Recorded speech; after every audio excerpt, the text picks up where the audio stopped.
I don't know if movies will lead to mindfulness exactly, except that one does naturally become quite focused, it's true, if it's a good movie. And you can notice at least then that your mind in some sense is at least there's a plot to your distraction. You know, you're not all over the place. I think sound can be very helpful. The other movie I like is I Heart Huckabees. You may know that, or I Love Huckabees. Which, if you haven't seen it, it's a wonderful film because there you actually have a very active discussion. The film was made by a student of Robert Thurman. Although Buddhism is never mentioned explicitly in the film, there is there's a debate about what the proper path is going on in the film. The conception of being utterly present in the moment is when they take a big ball and they whack themselves over the head with it, and they kind of go blank for an instant. There's an image I like of that I think is more compelling in Oh Lucky Man, which is one of my favorite films of all time. And after this, Malcolm McDowell has gone through endless samsaric cycles and died about 5.5 times in the movie. And then at the very end is confronted by the director. He's auditioning for the preceding film before that.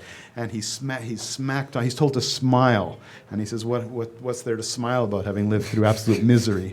And he finally gets whacked on the head, and the screen goes blank, and then there's this slowly opening smile. So I thought that sort of encapsulates the whole thing. But Francis didn't make clear that you use films in a whole process of reflection and narration and a kind of so in that sense, it's not just the film itself. There's a narrative structure and a process of reflection that's going on in that. But you know, this raises one of the fundamental questions in all the talks this morning. That is to say, if you contemplate a sand mandala without any preparation or instruction beforehand, or you go and sit in the garden of Ryoanji without any exposure to tradition and a set of expectations, are you going to hit on this on your own, or do you have to have the sort of cultural training and the models and the expectations and the framework to interpret this within to really get the kind of experience that you're intended to get? So I pose that question to all three of you.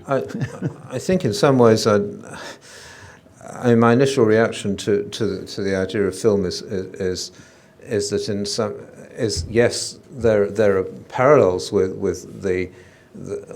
some of the methods which are available within these traditional contexts, but there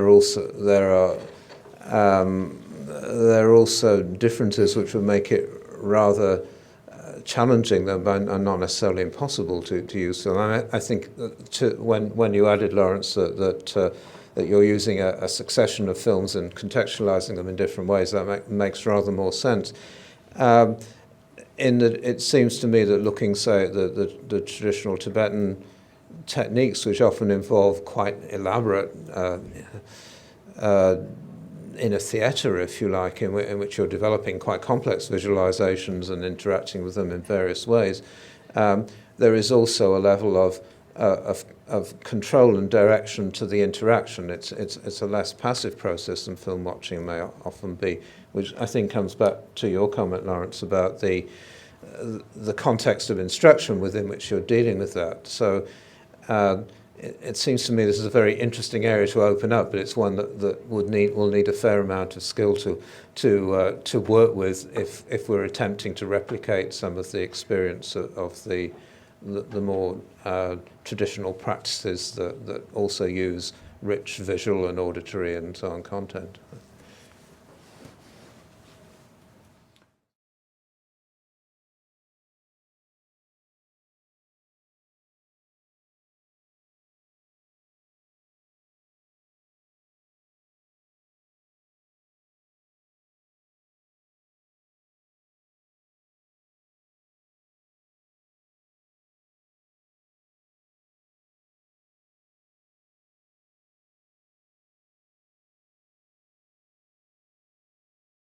Just lest I get pegged as the Buddha basher in the room, it's not my point at all. I'm actually a Buddhist priest, which I like to pull out in audiences like this, just to short circuit a certain kind of critique.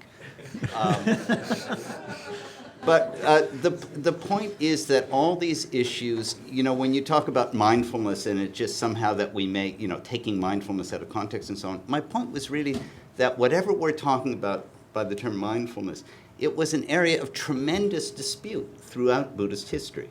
If you look at the rise of the Chan tradition in the 8th century, which is something I work on, what you find are people arguing with each other. I mean, it wasn't some great new discovery.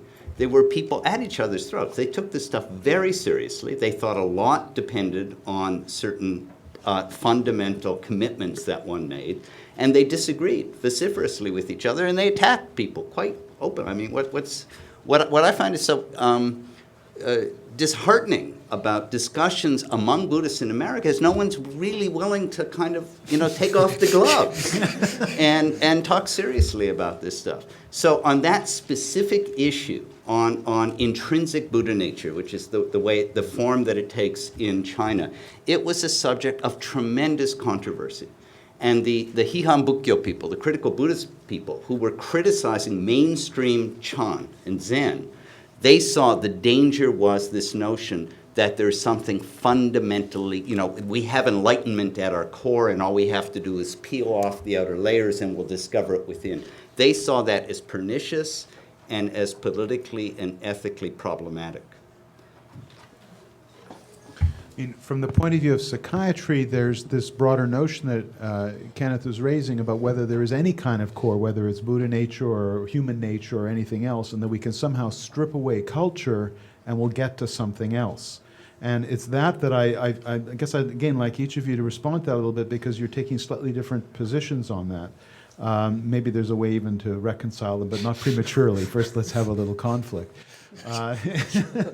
In terms of the notion that, to be a human being, to be able to cognize, to be able to express language means to have a culture, and if you strip it away, then you don't have the same phenomenon at all anymore. Is that something, that we're after, or is it something else? Maybe if someone would like to address that briefly. What is at the core after you strip away culture, just to put it simply? Well, just in brief, that was the debate in China. There was the Madhyamikans who were saying that the idea of stripping, all you have are layers, right? And then there were the Buddha nature folks that believed that, no, there was something underneath it. And you have that, the struggle goes on, I believe, in the Tibetan tradition. It went on, it goes down right to the present day, so. There's a lot of concern about it in the Tibetan tradition, a lot of awareness of the dangers of falling to a nihilistic position. So a lot of famous phrases like "Don't lose don't lose activity to the view. Don't lose the view to activity." In other words, you have to be careful about your karma, even though you realize, and especially if you begin to realize, that in some sense there is less reality than you thought there. So yeah, it's a big issue.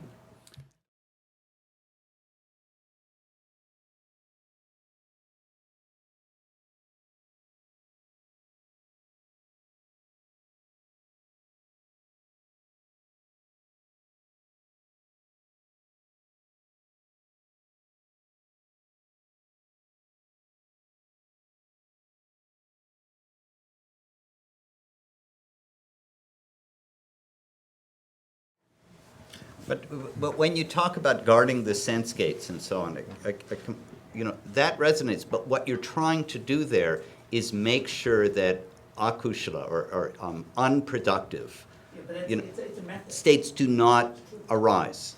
So there's absolutely a sense of judgment, of a certain kind of engagement with the quality of certain mental states that are arising. So I would agree with the definitional issue might be besides the point, but what really is the direction? Insofar as it's a practice, what is the point of the practice? I think the point was that there are certain states which are conducive to liberation. We may or may not want to say they're conducive to mental health, but they believe we're conducive to liberation. And there are other states where not. You have to be able to discern the difference. You have to stay present in order to watch how those states are working in the mind in the moment. And you have to be very careful. It's not at all about, so putting aside the sati issue, just mindfulness, it's not just about letting things be.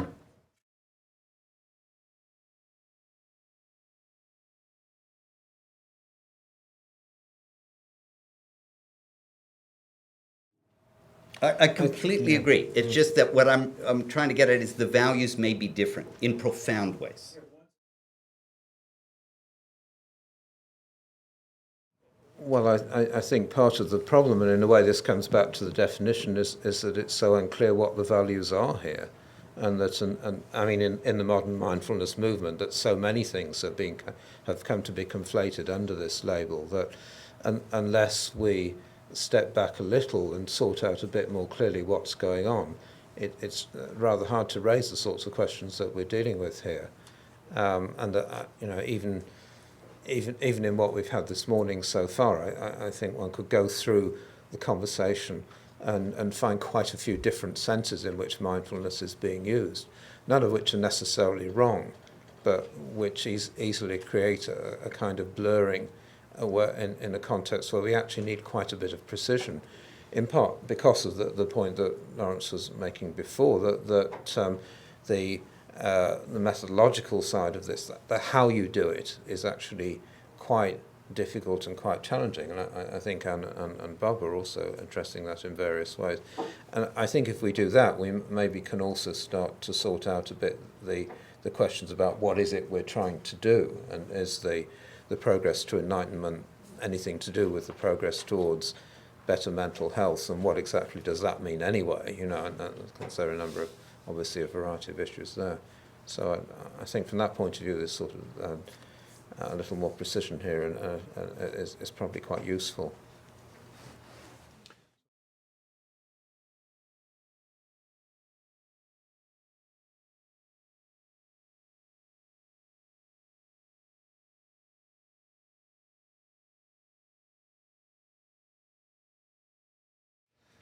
I mean, I think again that raises the question of what practice is it we're really talking about here, because I think some of the practices that have been alluded to have a very strong relational and ethical aspect, and perhaps those are things that connect with each other here. Some of the ways in which mindfulness has been presented seem to be nearly devoid of that, at least in their formal presentation.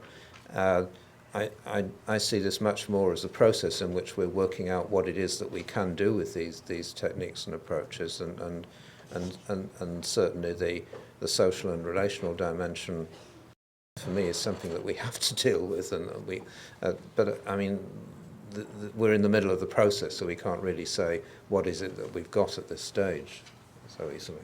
It's a problem. The Buddhist tradition has wrestled with it for a couple thousand years, because it's initially a renunciate community. You're supposed to cut off all ties with your family.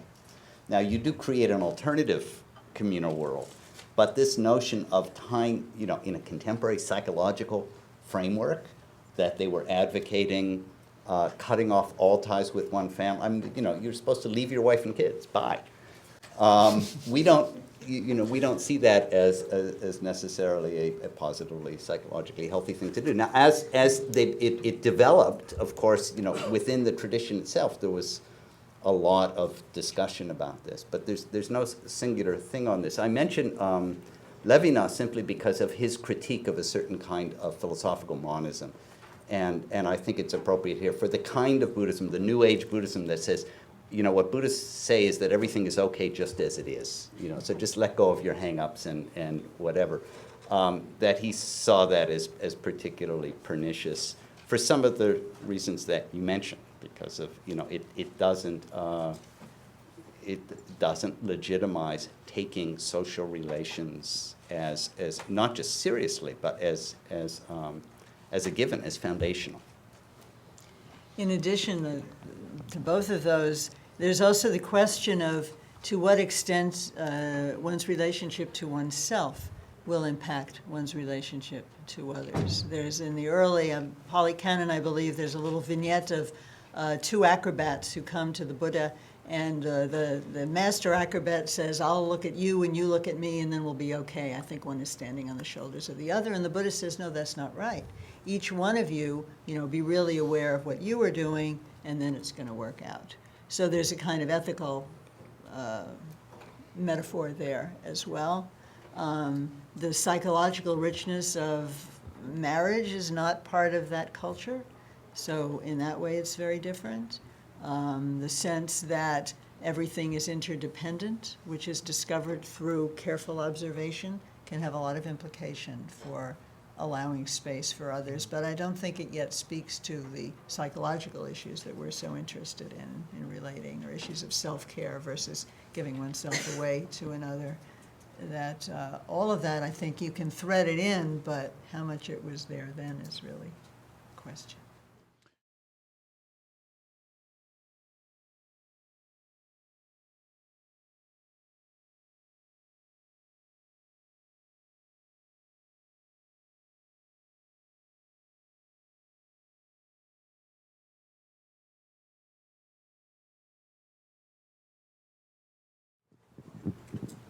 No, I completely agree with that. Perennialism, you know, it's just a way of making all differences disappear, and so how can you do comparison? Because there's nothing to compare. But insofar as why, you know, I think that has to do with the sociology of the modern academy. Why compare, you know, to say that you work in the comparative study of religion kind of means that you're, you know, you're brain dead these days in certain kind of academic circles, that you haven't got it. And, you know, the reasons are obvious. You know, if you find 5 different Buddhist scholars in the room and none of them can agree on what they mean when they talk about sati, how can you begin to start comparing that to the Christian or Jewish or Islamic tradition?